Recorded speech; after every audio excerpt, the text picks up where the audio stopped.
My name is David Daniel Ball, and these are the headlines for Wednesday, the 8th of April, 2009. Escorts and an election, an MP accused of credit card rort. RBA rate cuts by 0.25%, will the banks follow? Police storm Bikie clubhouse and series of dramatic raids. Broadband plan, the biggest infrastructure project in Australian history. Devastated Darcy expected to quit.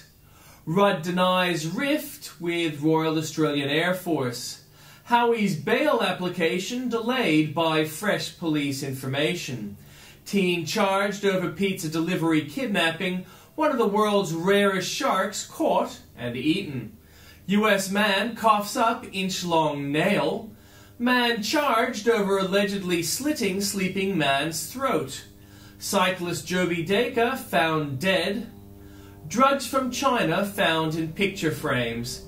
And clashes as Thai protesters attack their Prime Minister's car.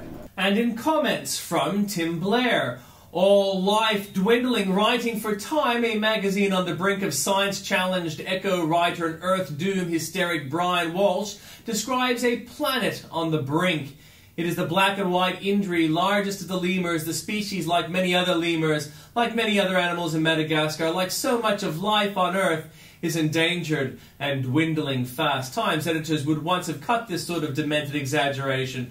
Tim Blair knows because he used to work there, but quality editing is, as Walsh might say, endangered and dwindling fast. More there for you at the link. PM Collared, Gordon Brown cannot tie a tie. Local cars for local people. Kevin Rudd's South Australian State Labor colleague isn't helping him cut carbon output. A move by the state government car fleet operator to buy new four-cylinder cars from interstate has been blocked by Premier Mike Rann. Instead, the South Australian Labor government will continue buying South Australia-built V6 Commodores rather than imported four-cylinder cars or even similar vehicles made in neighbouring Victoria. Jobs beat Gaia. He sure was. The story in English is here, but a more vivid description of this encounter is provided by Flemish newspaper De Morgan, and it's there for you to see at the link. He rules with iron heart. Chinese spies monitor Kevin Rudd. Buy a car, save your life. Victoria's annual road toll has halved since 1989 for one group. However, numbers are trending in the opposite direction. Cycling injuries have soared in Victoria in recent years. Tim Blair suggests the hospital tax, say at a rate of around 120%, should be added to the price of bicycles. These people are overloading the system. Name names. In the long run, Mark Stein is right about anonymity. As for the broader philosophical question, in the long run, I'm in favor of less anonymity. One reason why I admire Ezra, Kathy, and Kate is their willingness to take the heat under their own names. Throughout the last year, I encountered far too many Canadian politicians who said, "Oh, of course, I'm behind you 100%, but please don't mention my name." But at some point, Canadians, Britons, Americans, Australians, and Europeans are going to have to stand up under their own names, or they will lose their freedoms to an administrative tyranny. Live free or die. Albertson reads Robertson is right. Janet Albertson explains carefully to celebrity lawyer Jeffrey Robertson the argument for a Charter of Rights and why we might not actually buy a scheme that relies so much on the superior wisdom of people as pompous as he is. Repeat after Comrade Wong, Children by Andrew Bolt. Does propaganda come more crass than this competition, launched by Climate Change Minister Penny Wong?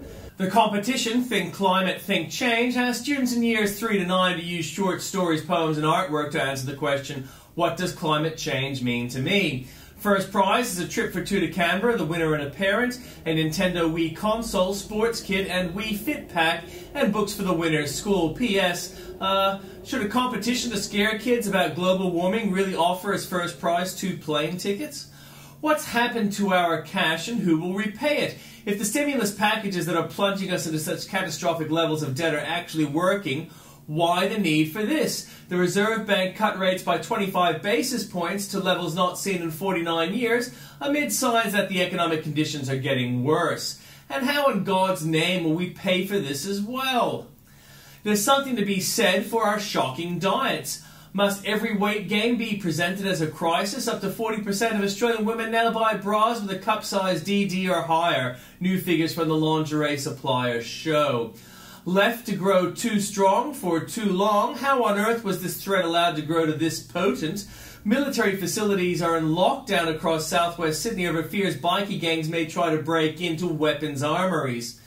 Jews detected under turbines. My eyesight is failing. Check again this video of men beating a 17-year-old girl in the Swat Valley, and you'll find they are not Muslims but Jews. Federal Minister Senator Azam Khan Swati of the Jamiat Ulama ul-Islam said on Saturday that flogging of the 17-year-old girl in Swat was a Jewish conspiracy aimed at destroying peace in Swat and distorting the image of those Islamists who sport beards and wear turbans. What's frightening is that Swati is in fact a Western-trained lawyer and political scientist and is now Pakistan's Minister for Science and Technology. A sex lesson no government should endorse. This sex education website is recommended by Queensland's Education Department and the Victorian Government. Some very strange people have seconded these government's recommendations to judge from the site's online poll. I'd suggest governments withdraw their recommendations at the very least until the hormone factory removes the polls which show an implicit endorsement of pedophilia. Kill the Talibani before you build the school. Brigadier retired Justin Kelly, former Director of Strategic Operations in the U.S. headquarters in Iraq, explains what it will take to win in Afghanistan too. And Why the World Will Not Fight Evil by Bill O'Reilly. As President Obama wraps up his overseas trip, he must be a bit frustrated. Once again, an American president asked Europe to fight evildoers, and once again, Europe declined. Yes, Obama did get some European money and training personnel for Afghanistan, but no combat troops, which are badly needed to inhibit the Taliban. So, what's Europe's excuse this time? They obviously disliked President Bush, but they seem to love President Obama. That is, until he asked them for something. And it's time for Tough Love by Glenn Beck. It's time for America to experience some tough love, but instead we're being coddled. Think about it, like parenting, but your kids in this case are politicians. Every day they're causing more trouble. Underemployment is now at 15.6%. By the way, that's the people who want jobs but have given up.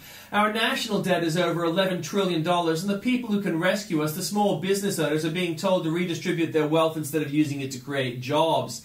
Yet, we, as parents, sit back and basically laugh it off. According to the latest Fox News Opinion Dynamics poll, only 42% of Americans are angry about the economy. Put down your abacus, that means 58% of us are not angry that the government is running the money printing presses 24/7 and burying future generations in our selfish debt. So now that our kids have realized that their parents are softies, they're going even further. Forget the small stuff. Now it's time to fix the banks and insurers and, yes, even the auto industry. But before we as parents hand the keys to the car over to our 7-year-old, shouldn't we at least figure out if they can really drive? I mean, look at their track record. In 1991, the lawmakers' only house bank had to be shut down after House members bounced 8,300 bad checks worth hundreds of thousands of dollars, all of which were effectively interest-free loans. Then you have Fannie Mae and Freddie Mac, which cook the books like Enron on steroids, except unlike Enron, who didn't cost us any direct money, this fraud will cost taxpayers more than $240 billion, according to the nonpartisan Congressional Budget Office. You know what happened to Ken Lay? He was convicted and died before serving his time. Meanwhile, Fannie's Franklin Raines pocketed nearly $100 million. By the way, last week the government quietly announced $210 million in bonuses for Fannie and Freddie employees, $45 million more than we wanted to string up the evil AIG executives for. Or, how about the broken education system that they created? The average American 15-year-old is now worse at maths and science than kids from all 30 members of the Organization for Economic Cooperation and Development, except, ready for this, Portugal, Greece, Turkey, and Mexico. Congratulations, America. No disrespect to the Turks, but that's quite the company we're now keeping. When are we going to learn? I have no idea, maybe never, but there's a lesson in Russia. They have one of the world's least efficient car factories, with each of their workers producing just a quarter of the vehicles that we do each day, often with handheld wrenches. These aren't the kinds of cars you cruise for babes in. It's the same boxy car they've been making for 40 years. It makes a Volvo look sporty. Yet despite their lack of innovation or efficiency, their governments keep pimping billions of dollars of aid in with no strings attached. Why? That's easy. To prevent 3% of their workforce from rioting like we've seen in France, China, Ukraine, and the Czech Republic. Which brings me back to the coddling. It may seem easier to ratchet down our anger than it is to stick to our founding principles, but doing that will only make our leaders think they can keep pushing us even further.